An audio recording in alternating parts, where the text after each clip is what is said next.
Well, everyone, last week I had quite a few boxes show up at my door from fans, and considering it's been quite a few months now since I last did a fan mail unboxing, I decided to go ahead and do one now. Some of these I know have quite a few things in them, so I'm not exactly sure how long this video is going to be. It may be split up into parts, not really sure yet, but we'll go ahead and get into opening these and see what everyone has sent in. The only question is, out of all these boxes, which one do I open first? And to be honest with you, I'm thinking about starting with the elephant in the room here. So despite the box saying trainworld.com, this is actually a gift from Jacob in Louisiana, and he's a big fan of the model train videos that I do, and he figured that this would come in handy for making more of those videos. So he went ahead and basically purchased this from Train World and had it delivered to my door. Go ahead and get the box open here. And we'll see what we have. A lot of packing material. I believe this is a invoice.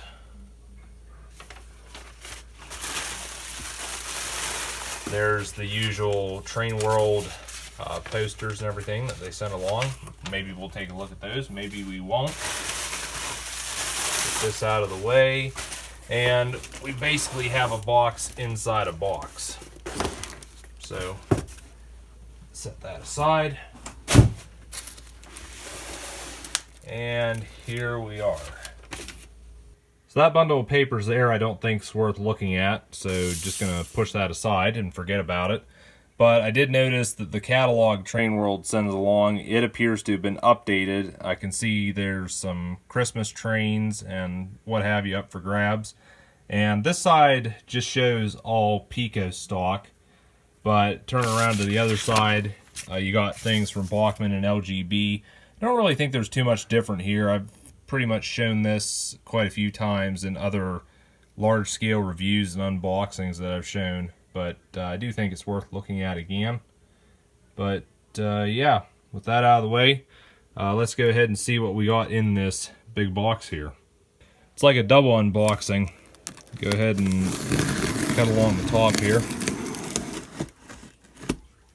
And gotta do some cuts on the end. Apologize for the poor camera work. Should have used the tripod. Okay, got that.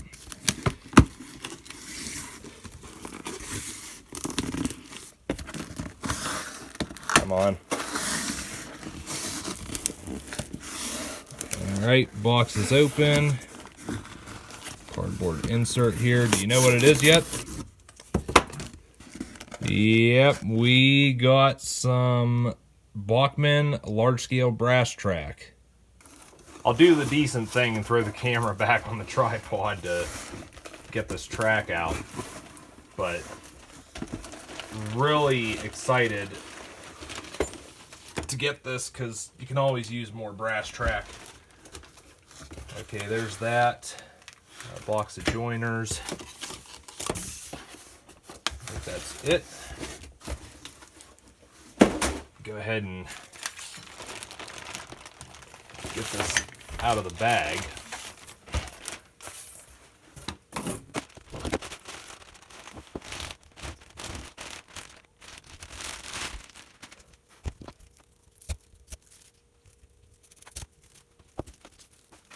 Okay, I got the track out of the box and I cut the straps which were holding the pieces together. And I've just put one piece down on the workbench here so you can see what it looks like. And these are 3-foot straights. They're 3 feet in length, and there's 12 of these per box. And also included with the track, you get the brass rail joiners along with the stainless steel screws, which not only hold the joiners in place, but they also keep the track from separating. But I remember I was talking with Doug Blaine from Bachmann during Train World's Thomas Tuesday, and I was telling him about, I really like this system with the stainless steel screws and such. And I know USA Trains, they have the same method of holding the track together. But overall, I mean, I really like this, which is part of why I like the USA Trains track and the Bachmann track. Something funny with these joiners, though, is usually when I got this track in, the joiners and screws were already pre-fitted. They weren't in a bag like this. So I'm kind of curious if Bachmann was having issues with that, because I know there was one bundle of these 3-foot straights that I picked up on eBay. They were brand new, but the problem was that the joiners had been damaged because nobody bothered to remove the screw from the other side of the track. So I'm wondering if that's why it was put in bags afterwards. But yeah, I mean, overall though, really happy with what I have here, and this will definitely come in handy for more model train videos. So I went and grabbed one of the 3-foot straights I had, and you can see that up alongside the track that I just got in, it's not as bright and shiny, and that's because this piece has actually spent quite a bit of time outdoors, and over time, you know, the track just starts to look a little bit older after being exposed to the elements. And I dare say this stuff here will start to look like that in a few years' time if it's outdoors. But there is a way to bring back the shine of the brass track, although I don't really think it's necessary. It gives it a more realistic look, in my opinion, as opposed to something that, you know, looks almost gold, basically. Before I move on from looking at this track, I just want to tell Jacob, if he's watching, that, you know, I'm really appreciative of him getting this stuff for me. And I know for a fact it wasn't cheap, because I think Train World charges like $250 for this stuff, which, granted, that is half of what Bachmann wants, but still, that's a lot of money. And, you know, for him to just, you know, pay that out of pocket just for me, I wish I could come up with the words to say, but again, you know, I really do appreciate Jacob's generosity, and I'll be sure to have some good stuff going his way here for Christmas as well. And I know I wouldn't be doing the right thing if I didn't feature his red boy in this video.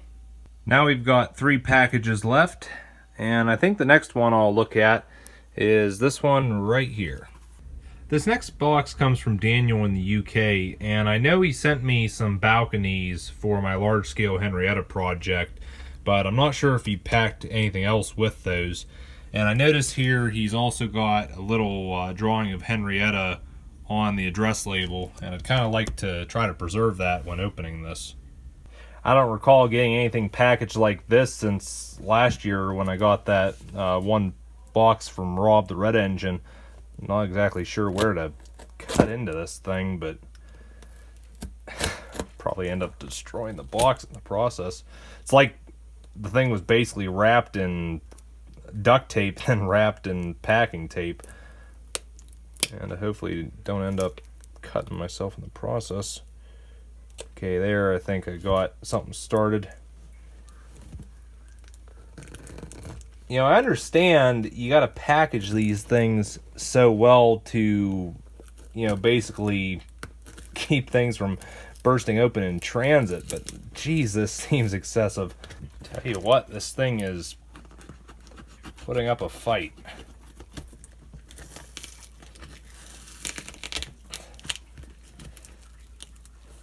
I think I got something.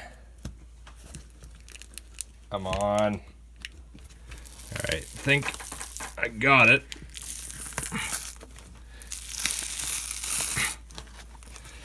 Probably not going to be much left of the box, but I think I'm finally making progress here.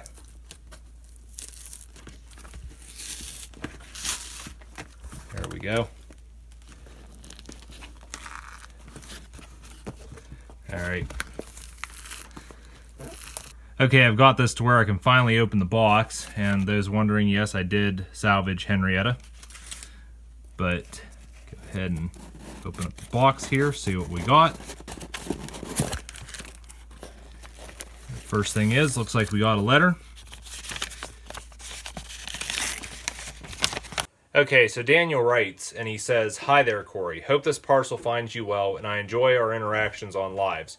Anyways, please find enclosed the LGB Henrietta railings. Did 2 versions for you. MK1 has the floorboarding, MK2 is just the railings and gates. On both versions, holes have been provided should you wish to hinge the gates. Also, please find enclosed a prototype model body of Snowdon Mountain Railway locomotive number 2.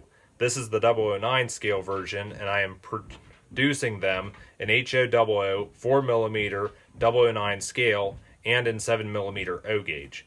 If you haven't already, I do have a YouTube channel. Please have a look if you have a spare minute. I have checked out your channel, by the way. Anyways, we'll chat sometime soon. Regards, Dan Hornby, Sodor Dan the Man. Then he puts on here PTO. Is that supposed to mean paid time off? But on the back here, he also says, P.S. My YouTube is Sodor Dan Deman, and the online shop, should anyone want to buy the Mountain Engine, is... I'll just put that down in the description for those of you interested. Also, if people are interested, I can make the Henrietta railing available for purchase in HO00, 7mm, and LGB. Regards, Dan. So, that out of the way, let's see what he sent. Alright, let's see what we got in this box here. And it looks like the first thing is going to be that Mountain Engine. Now, I'll probably get the turntable out, show this a little bit better on that. A bit rough, but then again, 3D printing is a little like that. Set that aside here. Okay, there are the railings for Henrietta. Some of these are packaged still. Ooh. Those look really nice. Anything else? Go ahead and get these out. Man, I'm liking these. Okay, there's those. And then these are just the railings by themselves without the floor. Ah, there we go. Trying to be careful. I don't know if it's possible to break these, but just want to be careful. Alright, there we go. Got those free. Bunch of gates. Wow, there's a lot of stuff here. Okay, these are the railings or balconies, whatever you want to call them. And Daniel 3D printed these for my large-scale Henrietta project, which I was really grateful for his help because this was the major dilemma I had with that project. And he pretty much helped me out offering to make these, which if you want to know more on that, go check out the project videos. But, you know, I'm always very skeptical about 3D printing because there's a lot of people that I see do this, and the final prints just, they look garbage. I think a lot of people just don't take the time to learn how to use the printers properly. But these railings, they really do not look bad. You can see that there is a little bit of texture to them, but I think really just hitting these with some sandpaper, a couple coats of primer would really clean these up and they'd look nice. But these are the first version, which has the floor, and I believe the gates just go on something like that. You can see how it looks. And then also there's these ones which don't have the floor, which these are probably the ones I'll use, and they're basically the same way. The gates just go on there. I might have to remove a little bit of material from the hinge right there because that looks like the gap's too big. But I think what I'm going to do is I'm going to get my Henrietta out here and maybe do a test fit of these.